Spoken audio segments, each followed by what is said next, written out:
Y entre los dos hay que levantar, hay que levantar, hay que levantar. Muy bien, pues así comenzaremos cada momento en el que nos juntemos por la mañana, por la tarde, en esta sala, con una canción, cantando juntos. Como decía Marta, vamos a abordar en este curso como tres grandes temas, ¿no? La violencia, el suicidio y las autolesiones y la ansiedad, con distintos enfoques. Yo creo que esto va a ser enriquecedor.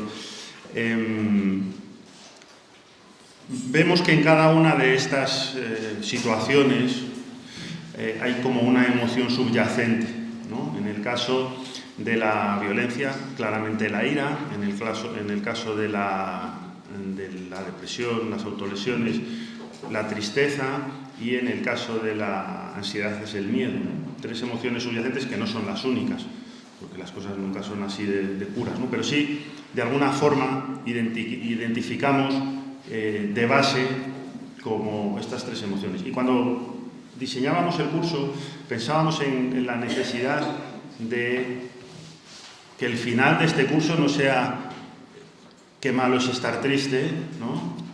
Qué mala es la ira, porque tiene algunos efectos, qué malo es el miedo, sino que pudiéramos también acercarnos a cada una de estas emociones, de alguna forma reconociéndolas, aprendiendo a identificarlas, entendiendo que también tienen una función, y es una función personal y también social y política. Entonces, queríamos no solo acercarnos a estas situaciones que vamos a presentar y que van a ir presentando los distintos ponentes, sino también sugerir, suscitar la dimensión social que también tienen estas emociones, ¿no? Como os decía, el tema de esta mañana es origen y respuestas a la violencia en los jóvenes, que nos presentará María, que ya la hemos tenido aquí, la tenemos aquí desde hace un rato con nosotros. Luego la presentará Marta. Y la emoción fundamental, la emoción subyacente en el tema de la violencia es la ira, ¿no? La ira, que tiene mala prensa. Es verdad que entre los católicos quizás todavía tiene peor prensa, porque yo creo que ha sido mal enseñada y mal comprendida en algunos casos a un nivel muy popular, ¿no? La ira se ve como aquello que normalmente nos hace perder la cabeza, ¿no? Que nos hace actuar mal. Y por eso muchas veces la ira es una emoción que se intenta como tener muy, muy bajo control, ¿no? Socialmente, los niños que se enfadan enseguida nos parecen preocupantes y hay que atenderlos. Los adolescentes que se enfadan, pues enseguida nos parece que pueden tener problemas de autocontrol. Pero la ira, y aquí voy a hacer como un poco de abogado defensor de cada una de estas emociones, la ira tiene también una función que nos parece imprescindible, ¿no? Y es que la ira muestra un bien que nos importa, y es un bien que nos importa hasta el punto de movilizarnos contra aquello que lo ataca. Ese bien puede ser un bien personal, mi dignidad, mis derechos; puede ser un bien colectivo de un grupo de personas, o puede ser el bien de la sociedad, ¿no? La ira, en ese sentido, es una gasolina.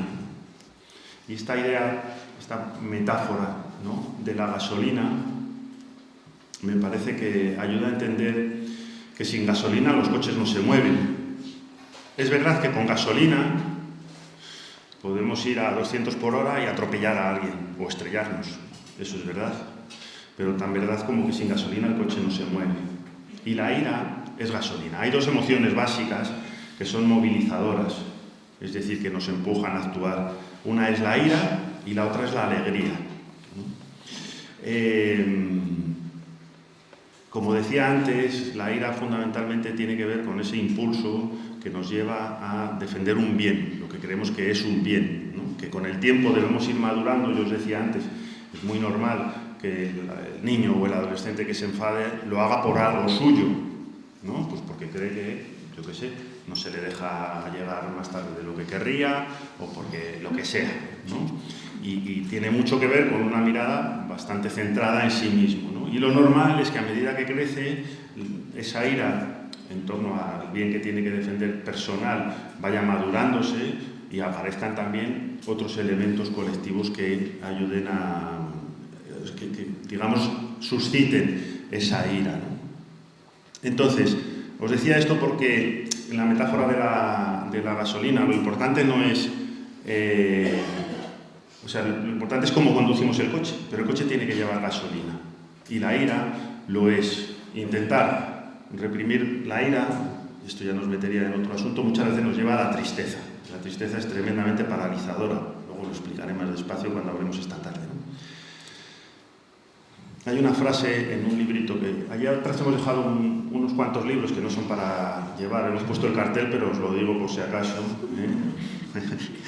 Hay unos cuantos libros que podéis ojear y echar un vistazo. Algunos vamos a mencionar a lo largo del fin de semana. Uno de ellos se llama Libertad y Destino en psicoterapia. Y en ese libro el autor señala lo siguiente sobre la ira, que me parece muy interesante. Dice, la ira fuerza a las diversas partes de la persona a reunirse en un todo, a integrar el yo y a hacer que todo el ser vivo esté presente en ese momento.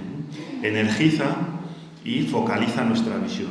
Es verdad que cuando uno se encuentra bajo los efectos de la ira, de alguna forma se siente lleno de energía. Esto es lo que hace que queramos actuar, ¿no? La ira nos lleva a sentirnos llenos de energía y a focalizar nuestra mirada, nuestra acción en torno a un objetivo. Esto es imprescindible para también percibir una experiencia de propia valía. Ahora que hablamos tanto de la autoestima, ¿no? Se habla tanto de la autoestima, la experiencia de una valía personal y de una capacidad personal de actuar tiene mucho que ver con esto, ¿no? con percibir la fuerza que produce la ira. Pero es verdad que en muchas ocasiones la ira tiene un componente social. Hay situaciones, decía antes, ¿no?, sociales, colectivas, que pueden provocar determinados impulsos de ira, ¿no? Hay situaciones de injusticia, hay situaciones de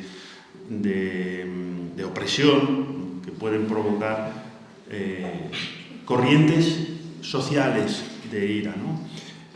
No sé si recordaréis que se hizo bastante famoso en la crisis de 2008 el título de este libro, ¿no?, Indignaos, con este autor que es Hassel, creo que recordar el apellido, que ya murió. De alguna forma, cuando los impulsos de la ira, cuando las corrientes de ira social adquieren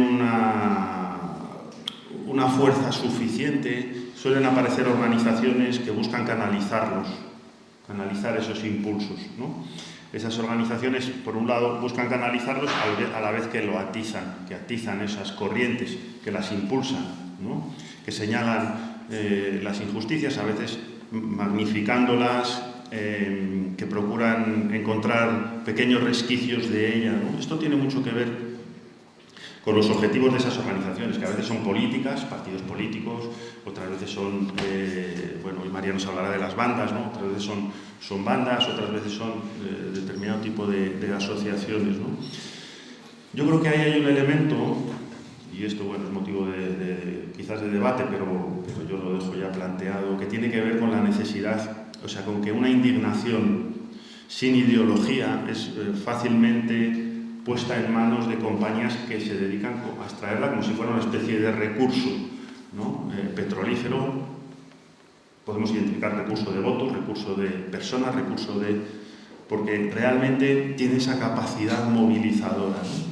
Entonces, sin una ideología que sea capaz de hacer ese filtrado, podríamos decir, en el que somos capaces de juzgar la organización social de aquello y solo somos capaces de ver las injusticias, es mucho más fácil que eso esté en manos de esas especies de compañías, ya sean, llámese partidos, llámese lo que sea, empresas, etcétera, que compiten entre sí por extraer ese recurso que es la ira. Cuando eso se hace y se atiza de forma voluntaria, normalmente se genera una dinámica que tiene que ver con el resentimiento y con la pérdida de protagonismo de las personas. En esos procesos de extracción, las personas se convierten en objetos de los que extraer y movilizar en la dirección en la que las organizaciones lo deciden. Y se da lugar a este efecto, esta dinámica tan frecuente de los odiadores en las redes sociales, los que os movéis en las redes sociales, pues no hay político o personaje más o menos famoso que no tenga sus haters, ¿no? Que son como los odiadores profesionales, los resentidos que permanentemente atizan, como digo, ese sentimiento de ser víctima, de ser dañado, etcétera, porque muchas veces convierten en eso también el signo de identidad, ¿no? Y el sentido de su vida. Se apoyan en esa injusticia para dotar a su vida de un significado y siempre se pone fuera la causa que lo explica, ¿no? Es muy difícil, cuando uno entra en esta dinámica, es muy difícil salir de ahí porque existe el riesgo de que la vida quede sin un significado, ¿no? De ahí que sea imprescindible, como os decía antes, para mí, la capacidad de tener una ideología que nos ayude a salir y que no perdamos el protagonismo en nuestra vida y en lo que hacemos con esa ira y en cómo la juzgamos, ¿no? Por lo tanto, tenemos como tres, creo, tareas, ¿no? Que son, por un lado, el proceso personal de análisis de las situaciones, tanto personales como sociales. Y es ahí donde juega la ideología. Si yo, en ese proceso de análisis y de juicio, mi forma de ver el mundo, que esto es la ideología, mi forma de entender cómo se organiza y cómo se debe organizar el mundo, juega un papel importante. Es imprescindible también que tengamos como un debate social lo más sereno posible, lo más objetivo posible, que dilucide dónde están las verdaderas injusticias y dónde las falsas, aquellas que se atizan con el objetivo de alimentar una determinada dinámica organizativa, ¿no? Es imprescindible el debate social, ¿no? Y es imprescindible también que seamos capaces de realizar una acción colectiva, una acción organizada, una acción asociativa, una acción institucional que no pierda el protagonismo de las personas, que no pierda la capacidad de las personas de llevar las riendas de su vida, de las decisiones que ahí se toman y de hacia dónde eso se canaliza, ¿no? Ahí tenemos, como digo, también toda una tarea. Bien, estas pequeñas presentaciones que iré haciendo a lo largo del fin de semana, como os decía, tienen como objetivo fundamentalmente hacer una defensa de la emoción para que cuando salgamos de aquí no salgamos diciendo lo que hay que intentar es no enfadarse nunca, lo que hay que intentar es no estar triste nunca, ni tener miedo nunca, ¿no? Sino que sepamos también entender que estas son algunas emociones que tienen su función, que tienen su dinámica, que son imprescindibles, que son aliados, que la emoción no es lo contrario de la razón, sino que es una forma, la emoción es una forma de razón. Digo esto porque también frente a un emotivismo exacerbado, a veces nos encontramos con quien demoniza las emociones como la antítesis de la capacidad de razón, y no es así. La emoción nos permite conocer, es una forma de razón. Y